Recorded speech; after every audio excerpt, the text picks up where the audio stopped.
2026-এ যেই নির্বাচনের কথা আপনি বলছেন, এটা আসন বন্টনের নির্বাচন, যেটাকে আপনি অন্যভাবে বলতে পারেন নির্বাচন নয়, প্রহসন। আসন ভাগাভাগি অলরেডি ফাইনালাইজের পর্যায়ে চলে গেছে, চূড়ান্তের পর্যায়ে। জামায়াতে ইসলামকে 80 আসন অলরেডি দেওয়ার জন্যে হাতে পায়ে ধরে বসে আছে। 80 আসন, 80, যেটাকে ইংরেজিতে বলা হয় 80 সিটস। আর চিলড্রেন পার্টি, যেটা ন্যাশনাল চিলড্রেন পার্টি, তাদেরকে 8টা সিট এখনো পর্যন্ত কনফার্ম করে রেখেছে।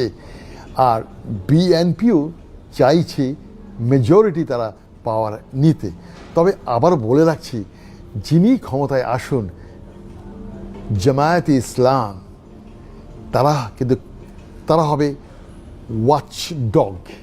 এই ওয়াচ ডগ বলতে অনেকে হয়তো বুঝবে না যে ক্ষমতার পেছনে যে মুগুর যে হাতে থাকা, এই মুগুরধারী হবে জামায়াতে ইসলাম। সুতরাং যারা আসবে 2026-এ, এটা একটা মিক্সড কাইন্ড অফ, একটা মিক্সড একটা কিছু আসবে। আর আমি আগেও বলেছিলাম জামায়াতে ইসলামকে যদি মেজরিটি দিয়েও এবার ক্ষমতায় বসানো হয়, Jamaat-e Islam is too smart, very smart.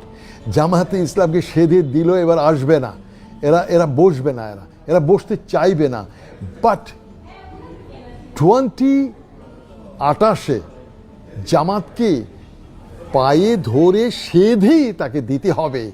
কারণ এই যে ট্রানজিশনাল পিরিয়ড, এই যে 2026 এবং 2028, এই 2 বছরের যে মাঝখানে যে ট্রানজিশন, যে সরকার আসবে, সেই সরকার তার কাঁধে কিছু কলঙ্ক, কিছু দায়ভার, কিছু ব্যর্থতা নিয়েই তারা বিদায় হবে।